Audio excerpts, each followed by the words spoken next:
I'm going to sit right there today, just because I feel like it. 2 Corinthians chapter 11. Oh, what? No, chapter 10. Oh, fine. No, chapter 11. Haha! It is chapter 11. Oh, I even studied it ahead of time because I don't know. there was a Greek word I wanted to look up. As you may be aware, this entire section of your Bible was written in Greek in the original language, and I looked up some of the original language today when I was getting ready for this lesson during my intensive 15 minutes before class study sessions. And just to confirm that the word that we're going to read later on is actually the depths of the sea.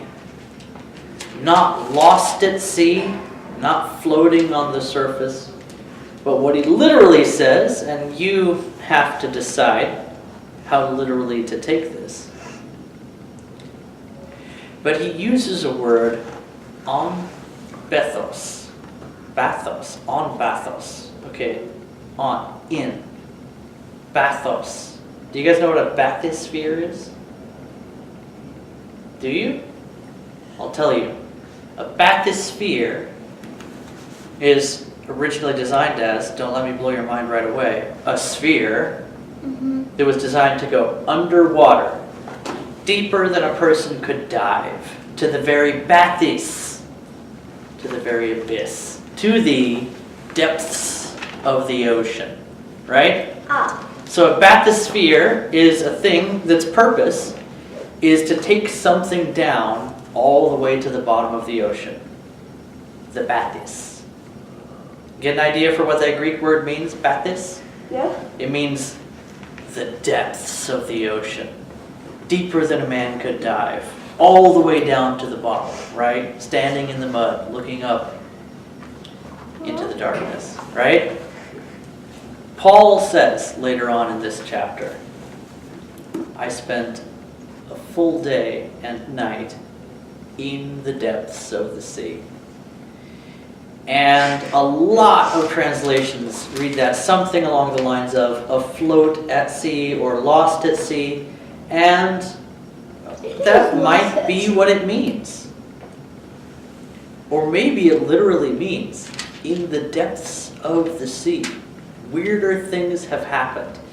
And one of the reasons that you can just wonder about this is because it's the only place the word shows up in the Bible, even though it shows up all over the place in other Greek stuff, so you can know it means literally in the depths. But also, Paul does nothing to explain what he's talking about. He's just listing off these things that you're like, wait, what? And most of these we haven't heard of. Some of them we have. But I'm going to go ahead and start off and go strong until we get to the fun part that I was just talking about. So, 2 Corinthians chapter 11. I wish you would bear with me in a little foolishness. Do bear with me. Does Paul sound a little bit sarcastic right now? Paul is about to be a serious smarty pants. Are you guys ready? I wish you guys would bear with me. Do bear with me. Paul, what are you getting at? Are you being sassy? He's definitely being sassy here. Because I feel a divine jealousy for you, since I betrothed you to one husband, to present you as a pure virgin to Christ. So, betrothal is not the same thing as marriage, and it's not the same thing as getting engaged. It's sort of like halfway between engaged and married. And basically, being betrothed meant that you were promised to your husband, but you hadn't been delivered to him yet. But legally, you're essentially already married. Does that make sense? It's like you're legally married. If something happens, then you still pretty much count as being married. And your husband hasn't come to pick you up yet. This is a very Jewish thing. And it's really linked into a lot of what the Lord has to teach about his relationship with the believers in the world. We are the bride of Christ, right? We are betrothed to him. We're promised to him, and he's already claimed us. You know, it's not like he's far away. But Jesus is literally in heaven waiting for his time to come and claim the entire world along with all of us. Does that make sense? Mm-hmm. So we're committed to him. We're already his. And he's coming to take us away. Does that make sense? We're looking forward to that day, and we don't know when it's going to be. And Paul says here to these Corinthians specifically, I was there, right? I'm jealous for you guys. I want you guys to stick with the Lord because I got you two hooked up, right? I was the one that basically married you guys. Does that make sense? Yes. That'd be like if you got married to some lovely lady and Pastor Carl was your priest, or I was, right?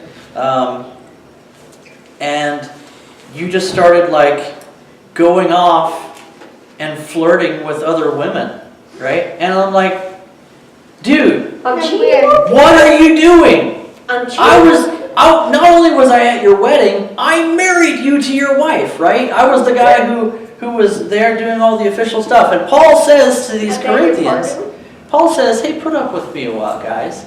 But I'm jealous for you guys. Because I married you to one person, to the Lord. What does that imply? That they're going after a lot of people, right? I married you to one person, didn't I? And yet, you'll see here, these Corinthians are just following after anyone that wants to lead them somewhere. And they're all over the place. But I'm afraid that as the serpent deceived Eve by his cunning, your thoughts will be led astray from a sincere and pure devotion to Christ. So, Paul's like, look, I'm worried about you guys. Remember how Satan tricked Eve? And did Eve think she was doing something wrong when she ate the fruit and gave it to her husband? No, she didn't. Because the snake told her she wasn't going to die, but she was actually going to be better. She'd be like God. And she thought, wow, it looks good. It's healthy. Hey, it tastes good too, right? She was totally tricked. Poor girl. I wonder what She was totally tricked. I wonder what this world would be like if she wouldn't have eaten that apple. You know what? I don't know. Has there been any command that you've been able to obey with your life? If there was any chance to go wrong, the first person would do it. Why did it happen? Why did it happen to Eve first and not Adam first? The serpent targeted Eve because she was more naive. Just Get thinking it? that. She was naive. Anyway. Because if someone comes and proclaims a different Jesus than the one we proclaimed, or if you receive a different spirit from the one you received, right? The Spirit of God. Could somebody be coming along and telling you about the Spirit of God, but it's not the same as the one you got? People will try and give you a counterfeit, a fake, something that's called Christianity, but doesn't actually submit to the Lord, right? There's a lot of that. There's so much of that. And Paul says, look, this is what's coming in. People bringing all kinds of fake stuff to you guys. And I'm jealous for you. I don't want you guys going after that other stuff. I want you sticking with the Lord. You put up with it readily enough. You put up with these guys, he says. Indeed, I consider that I'm not in the least inferior to these super apostles. What's a super apostle? It's a super apostle. Somebody that's going around claiming to be better than an apostle. That's what these guys are. Yeah, Paul was okay. But you know what? I've got the real gospel. Paul was all right. I mean, he's kind of not all that great, but he was okay. Let me tell you the real way to get close with God. Let me tell you about the real Holy Spirit. Different than what Paul taught about. You know what Paul thinks about that? Paul gave the Corinthians the real thing, and he's telling them that anything different than what he taught is fake. And these people are fake. And these people are coming in and claiming to be someone powerful, claiming to be someone important. And Paul says, even if their claims were true, which they're not, he's still better than them. And he's going to actually tell you why. And he's going to call himself a crazy person for doing it. But let's get into it. Even if I'm unskilled in speaking, right? people are claiming that he's not good at public speaking. Even if that's true, he says, I'm not unskilled in knowledge, right? I know what I'm talking about, Paul says. Indeed, in every way, we've made this plain to you in all things. Daniel, what if somebody came to you and they said that I don't know karate? Would you believe them? Depends. Depends. You would believe somebody saying that I don't know karate. Okay, fine, yes. So you have a reason to disbelieve someone because you've seen me teach you the good stuff, right? Like, you can remember me showing you things. And if someone says he doesn't know anything, you'd be like, but he showed me things, right? This is what Paul's saying here. I shared the gospel with you guys. You received the Holy Spirit, while I was there. And now these people are coming in with something completely different, and you're putting up with them. And they're saying, I don't know what I'm talking about. That's what Paul's saying here. You get it? So, or did I commit a sin when I humbled myself so that you might be lifted up? Because I preached God's gospel to you free of charge. Another thing that these false teachers are doing, and this is something that they commonly do, is suck the life and the money out of the people that fall for their tricks. Do you guys know about false teachers? If you turn on the TV, right? There's TV preachers that will tell people things they want to hear, but it's different than what you read out of here. It's different than what I've taught. Oh, so many churches that just say what people want to hear. And what always comes along with that is them trying to get as much money out of you as possible. And that's how you know. That's how you know where their heart really is. It's one of the ways. Because they don't want people to get close to God. They want people to follow after themselves. They want followers. They want fans. They want power. And they'll suck it out of the people that follow it. Paul says, I basically robbed other churches by accepting support from them in order to serve you.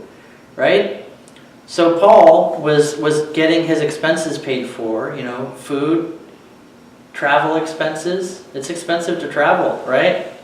You went to Israel. Oh, God. That's not cheap. Yeah, no. And guess what? Travel is a lot cheaper today than it was back then. A lot cheaper.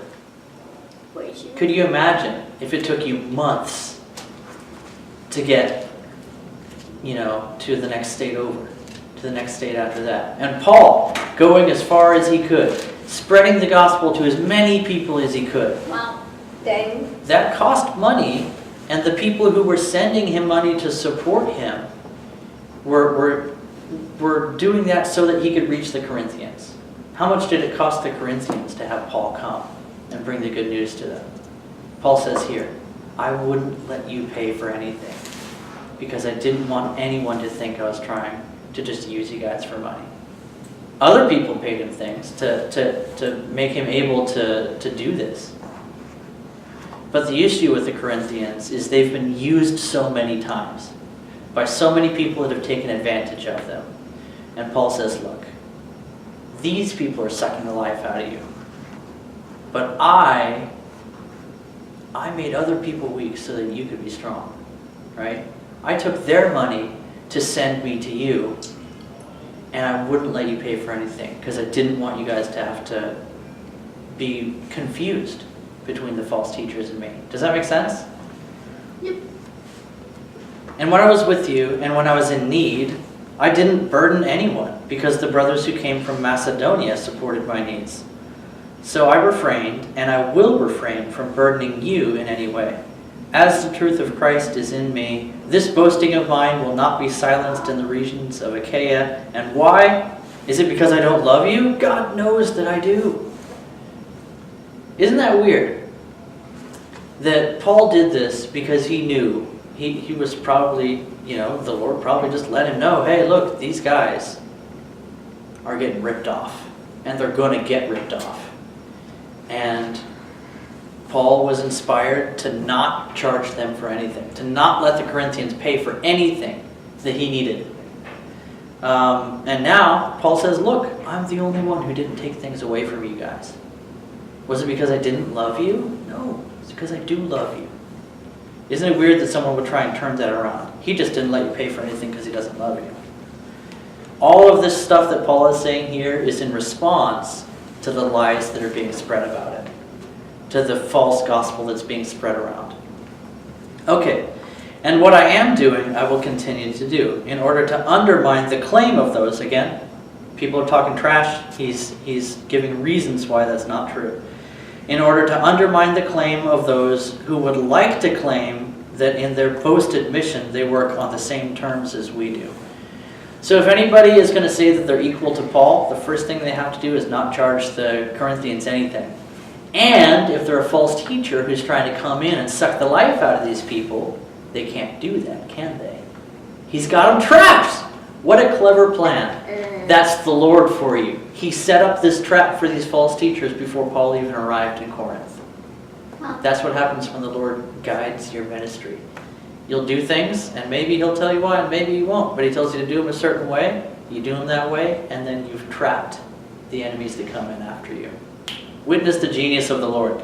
I repeat, let no one think me foolish, but even if you do, treat me like I'm a fool and accept me, so that I too may boast a little. Paul is going to brag here.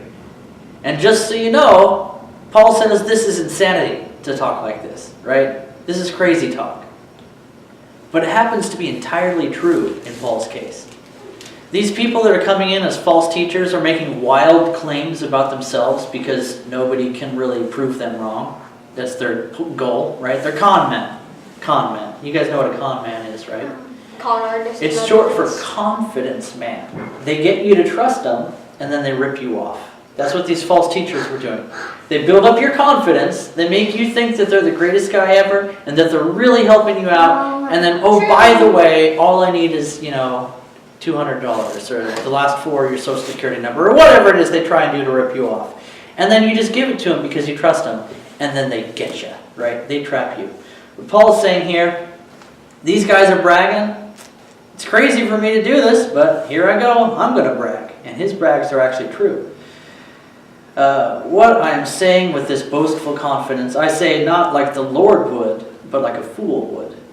So he's talking like a fool would, but again, everything he's saying here is actually true. Since many boast according to the flesh, I'll boast as well, right? They're boasting about worldly things. They're boasting about physical things.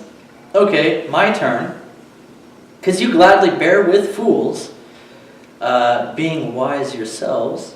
Again, is he sassy here? He's being sassy. You're sassy. Because you bear it if someone makes slaves of you, or eats you up, or takes advantage of you, or puts on airs, or hits you in the face.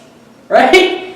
You guys, will you put up with me being silly a little bit here, being a little bit weird and crazy? Just like, these lunatics are that are coming to you. Because you guys even put it up with them when they eat you, when they slap you in the face. Right? Does Paul sound a little bit sassy here? Right? Do you kind of get the idea that maybe they hurt Paul's feelings? And this is his way of letting them know, hey, you guys are being ridiculous. Probably. So I'm going to be ridiculous. This almost sounds like how I teach this class, right? Definitely. Like, I get sassy with you guys sometimes. Anyway, but whatever anyone else dares to boast of, I'm speaking as a fool here, I also dare to boast of that. Are they Hebrews? So am I. Are they from Israel? So am I. Are they Abraham's offspring? Guess what? So am I. Are they servants of Christ? I'm better. I'm a better servant of Christ, even if they claim to be a servant of Christ. I'm talking like a crazy person. With far greater labors, right? Labors. That's what moms go through. Labor. Hard work, right? Oh. Has Paul worked hard? Paul's worked really hard. Far more imprisonments. I've been in prison more than any of these guys. He's bragging about that. He does sound crazy. With countless beatings. How many times has Paul been beat up? He says too many to count. But I'll list a few right here. Often near death. Right? He's been often beat to death. He's been beat more times than he can count, and he's been often beat near to death. 5 times I received at the hands of the Jews 40 lashes minus 1. So, the most you're allowed to beat someone, and it's in, actually, the law, which we're in on Sundays, so we'll read about that soon. God says you're only allowed to hit somebody as a punishment 1 less than 40 times. Otherwise, you're basically taking his life too lightly, right? You might actually kill the guy. So, 5 times they beat Paul as hard as they were legally allowed to beat him. 3 times I was beaten with rods, right? A rod, it's a stick. They beat him up. Once I was stoned. Usually that reads to death, right? Generally, when people are stoned, they die. And I think Paul did. I think I've talked about that before. I'm sorry, what? So Excuse me. we'll move right on without any explanation. That video is probably on the YouTube You channel. better explain this to me after we're done with this. It's in Acts. You can find it. Tell me which act right now, I will read it. The book of Acts. It's in the book of Acts. You'll read about it. The people of the city stone Paul. They leave him for dead. And then the brothers come and put their hands on him. And he gets up. Notice how he didn't get up until after they put their hands on him. And also, Paul's going to talk about some guy that clearly he's talking about himself. Who went up to heaven one day. And I tend to think that possibly the day Paul went up to heaven was the day he was stoned to death. So that's something for you later. But I'll keep going. 3 times I was shipwrecked. So shipwrecks, fun? No. 3 times he was shipwrecked. A night and a day I was in the deep. Right? My translation says I was adrift at sea, but again, it's 2 Greek words that are translated. The word for in and the word for the deep of the ocean. Deep, deep underwater. On frequent journeys, in danger from rivers, danger from robbers, danger from my own people, danger from the Gentiles, danger in the city, danger in the wilderness, danger at sea, danger from fake brothers, in toil and hardship, through many a sleepless night, in hunger and thirst, often without food, in cold and exposure. Have you ever slept outside at night when it's cold and you don't have anything to keep you warm? You feel like you're going to die. Yeah. It's not comfortable and you do not sleep well. And Paul says this was a lot for me, right? So beside all those things, do you think that Paul has gone through a lot to spread the gospel to people? Do you think he's been through a lot? And you know what? Yeah. Paul says that it's crazy to brag about these things. The only reason he's mentioning these things is because people are claiming to be somebody big. But they don't even claim to have gone through the things that Paul's gone through. Even if what these false teachers are saying about themselves was true, which it isn't, Paul's still clearly better. He still clearly cares more. He's still been through more to get the good news to them. Do you think Paul cares about these Corinthians? I believe so. Do you think he's proving that he cares more than any false teacher that's going to come and try and take advantage of these people?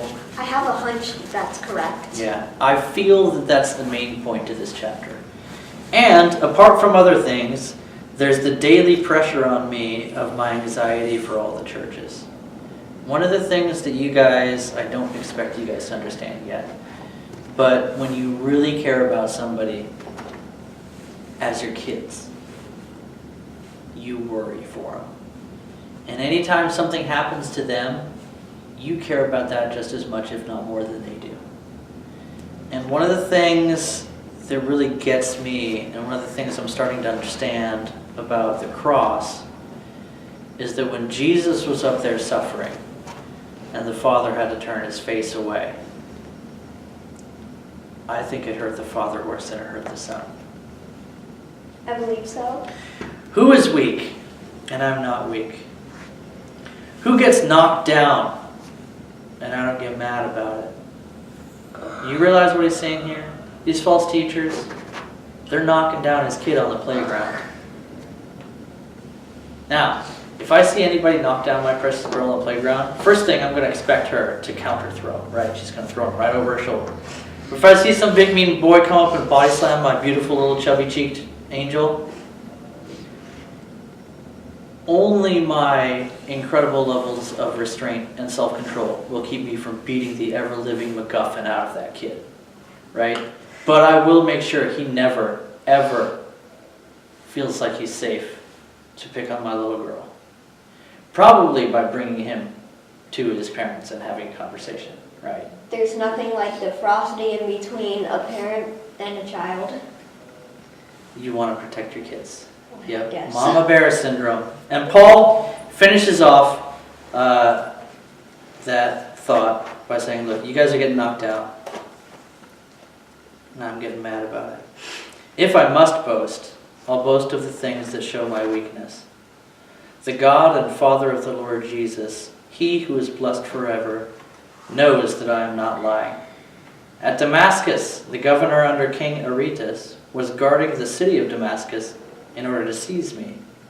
But I was let down in a basket through a window in the wall and escaped his hands. So Paul, this entire time that he was bragging, because other people are bragging. See how he sums it up? I'm not going to brag about anything that makes me look good. I'm going to brag about all the things that make me look weak. You know why? Because it shows how strong the Lord is. Because Paul is still sharing the gospel. And he's still going to get more beat up. And eventually, he's going to get executed. And he's going to be laughing on his way into heaven. Because he's so happy. I mean, he's there But now. what if he got his head chopped off? You know what? If? You know what? Can't nobody chop off your spirit head. So, that is a very moving chapter. You really see how much Paul cares about his kids.